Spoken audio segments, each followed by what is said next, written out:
So guys রাত্র বাজে 9টা আর আমরা দেখতেছো কিটা করতেছি D5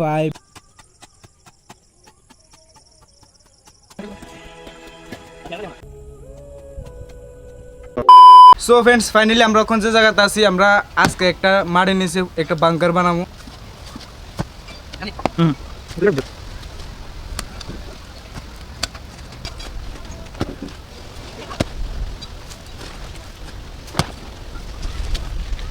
আর প্রচন্ড পরিশ্রম হইতেছে রৌদ্রবেলা গরম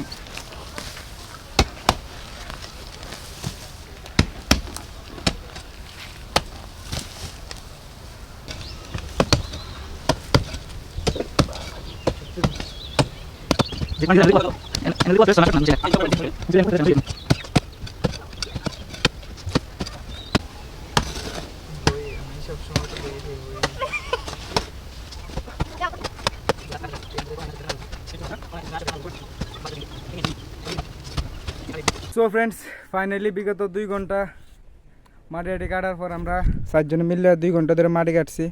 তো মাটি কাটানোর পর দেখো এতটুকু দিয়ে কাটছি আমরা তো অভ্যস্ত না মাটি কাটতে সেটা লেখা যেতটুকু পারতে অনেক কষ্ট হইতেছে আমরা তো ওই ঠান্ডা ঠান্ডা আইনা খাইতেছি তো ওখানে এদিকে আম কাটা হইতেছে ওখানে আম খামু প্রচণ্ড গরম দুপুরবেলা আইসি 1:30 বাজে ওখানে 11:30টার দিকে আইছিলাম আমটা আম খাই আবার স্টার্ট করবো মারি আর এই দেখো লোকেশনটা যে লোকেশন আমরা এই ভিডিওটা করতেছি এই লোকেশনটা দেখো ফাইনালি আমরা আম মাখা ready 3 hours later so guys এই দেখো ওখানে গত 3 ভাগের 1 ভাগও কাজ করছি না আমরা আর আমরা সবাই চেহারা মানে ওই দেখো একজনে যে ঘুমা আমরা 60 জনে ঘুমাইছি 60 জনে ঘুমাইছি ওই দেখো আরেকজনে ক্যামেরা স্টার্ট করছি দীক্ষা ওই জোশ দেখাইতেছে মারি গাইতে দিয়ে ঘুমাস নেই এর লিগে প্রচণ্ড পরিশ্রম হয়ে গেছে আজকে তো দেখা যাক আমরা এটা কদিন লাগে কাটতে তখন বাইর থেকে জিরাইতে রয়েছি সন্ধ্যা 5:30 বাজে তো দেখি আজকে কত টাকা কেতাম পারি আর বাদ দেখি কালকে আস্তে আস্তে করুন day 2 দ্বিতীয় দিন দুপুর 12টার দিকে আমরা 3 জন আইসি কাজ করতাম আর কাজ করতাম এসে দিয়ে প্রচণ্ড পরিমাণে গরম তো এই গরমের উত্তাপে আমরা বেশিক্ষণ কাজ করতাম পারছি না এরপরে বাড়িতে গেছি গা তৃতীয় দিনও আমরা কাজ করতাম পারছি না গরমের উত্তাপে day 4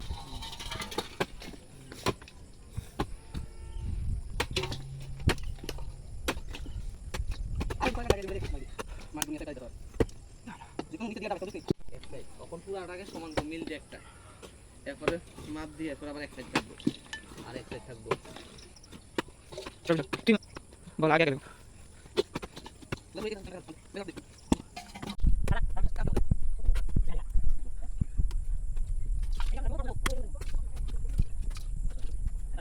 সো গাইস রাত্র বাজে 9টা আর আমরা দেখতেছো কিটা করতেছি মাটি গোবাইতেছি তো আমরা যে প্রজেক্টটা আরম্ভ করেছিলাম প্রায় আজকে 4 দিনের মতো নিয়ে গেছে ওখানে প্রজেক্টের কাম আমরা শেষ করতে পারছি না প্রচণ্ড আছে এদিকে জায়গাটা আছে একটা এদিকে কোনো ডজার মজার কিছু ধুয়ে না এর লেগে আমরা নিজেরাই মানে মাটি কাটতেছি আর তো নিজেরা মাটি কাটতেছি এর লেগে আমরা সময় লাগতেছে আর জানা আমরা কোনো সময় এইসব কাম করছি না এর লেগে একটু সময় লেট হইতেছে তো বড় বিরাট বড় প্রজেক্ট হইতেছে একটা ধামাকাদার প্রজেক্ট হইতেছে তোমরা দেখে অবশ্যই ভালো লাগবো D5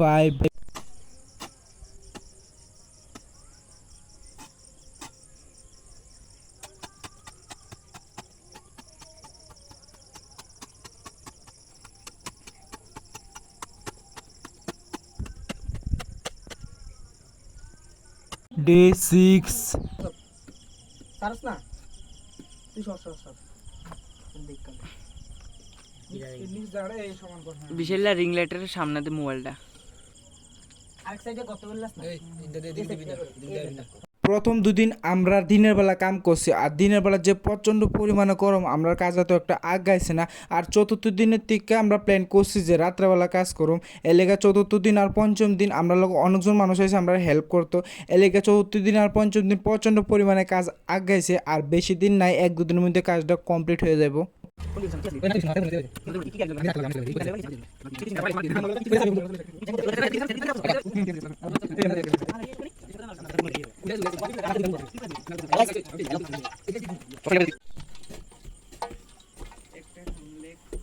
ওই দেখো কত টাইম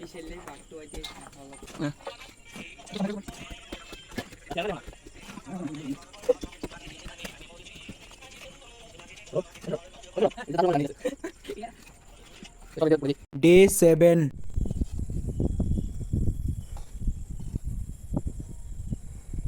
আজকে হলো 7 নাম্বার দিন আর আজকে কেউ কাজ করানোর লেগে নাই, আমি আর শুধু বিশাল দুজনে আজকের কাজটা কমপ্লিট করছি। উপরে সানিডা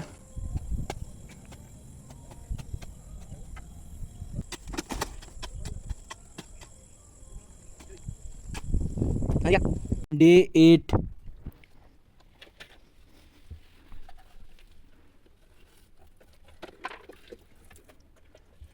সো গাইস ফাইনালি আমরা প্রায় এক সপ্তাহ পরিশ্রম করানোর পর আমরা আন্ডারগ্রাউন্ড বাংকার পুরা রেডি হয়ে গেছে। তো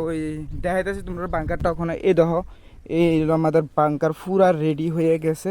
আর আমরা যে লোকেশনে দেখো এই বাংকারটা বানাইছি এটা হলো সেই লোকেশন। আর এই দেখতেছো বাংকার দ্বারা ওখানে তোমার বাংকারের ভিতরে দিকটা দেখাবো যে ভিতরে বাংকারটা কিরকম হয়েছে। আরে একটু লিখে বাড়ি খেতাম গাইস। তো এই দেখো বাংকারের ভিতরে জায়গাটা কিন্তু খুবই একটা কিতা কইতাম, এই দেখো এটা হলো ফাঁকা। আর এই যে জায়গাটা, এই জায়গাটা আমরা উপর দিয়ে সিল মেরে দেবো, মানে বন্ধ করে দেবো। আর এই দেখো আমরা কিন্তু এদিকে খুব টুপ সব আছে, জিনিসপত্র সব রাখুম। আর এই দেখো জিনিসপত্র অলরেডি রাইখেও দিছি। আর এই দেখো এনে স্টোভ টুপ সব কিছু পুরা রেডি হয়ে গেছে এনে। তো তোমরা যদি চাও যে এই বাংকারের মধ্যে আমরা 24 আওয়ার্স চ্যালেঞ্জ করতাম, তো এই গরমের মধ্যে 40 ডিগ্রি জায়গা, 36 ডিগ্রি জায়গা, 42 ডিগ্রি জায়গা, এই গরমের মধ্যে এই বাংকার মধ্যে 24 আওয়ার্স চ্যালেঞ্জ করতাম, তো তোমরা অবশ্যই কমেন্ট বক্সে কয়ে দাও। চ্যালেঞ্জ করতাম না করতাম। তো ঠিক আছে, আজকের লোক এতটুকু, আবার দেখাবো যদি বাংকারের যদি চাও যে বাংকারের মধ্যে 24 আওয়ার্স চ্যালেঞ্জ করতাম, তো এই চ্যালেঞ্জে আবার দেখাবো। তো ঠিক আছে, আজকের ভিডিওটা কেমন লাগছে অবশ্যই কমেন্ট করে দাও। Tata, bye bye.